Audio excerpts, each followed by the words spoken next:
হরে Krishna everyone, আশা করি সকলেই ভালো আছেন। চলে আসলাম আপনাদের মাঝে আরেকটি নতুন ভিডিও নিয়ে। আশা করি ভিডিওটি সম্পূর্ণ দেখবেন। রাইট নাও আমি এখন বর্তমানে রয়েছি নারায়ণগঞ্জ দেবভোগ শ্রী শ্রী লোকনাথ ব্রহ্মচারী আশ্রম ও গিরিধারী ইস্কন মন্দিরে। আপনারা দেখতে পাচ্ছেন আমি প্রথমেই প্রণাম করে নিলাম দেবাদীপ মহাদেবকে।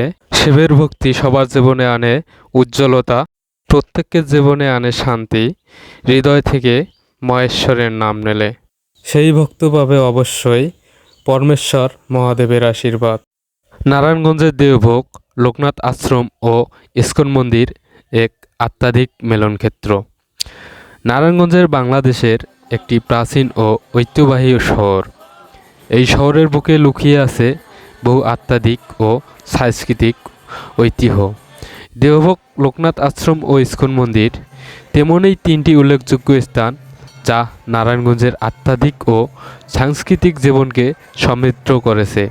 এই স্থানগুলো শুধু ধর্মীয় উপাসনালয় নয়, বরং এগুলো মানুষের বিশ্বাস, শান্তি ও সম্প্রীতির প্রতীক।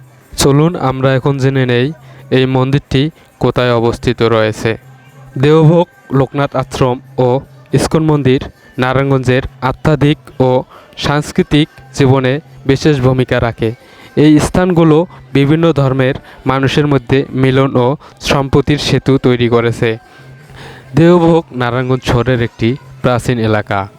এই এলাকার নামকরণ নিয়ে বিভিন্ন জনশ্রুতি রয়েছে।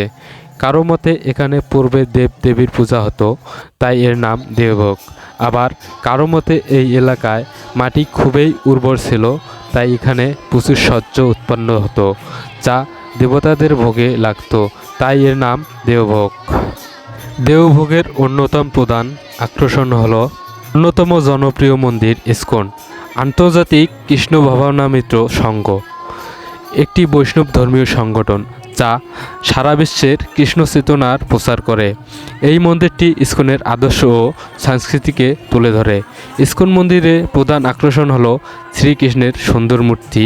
এই মন্দিরে প্রতিদিন আরতি ও কীর্তন অনুষ্ঠিত হয়, যা ভক্তদের মনকে শান্তি ও আনন্দে ভরিয়ে তোলে।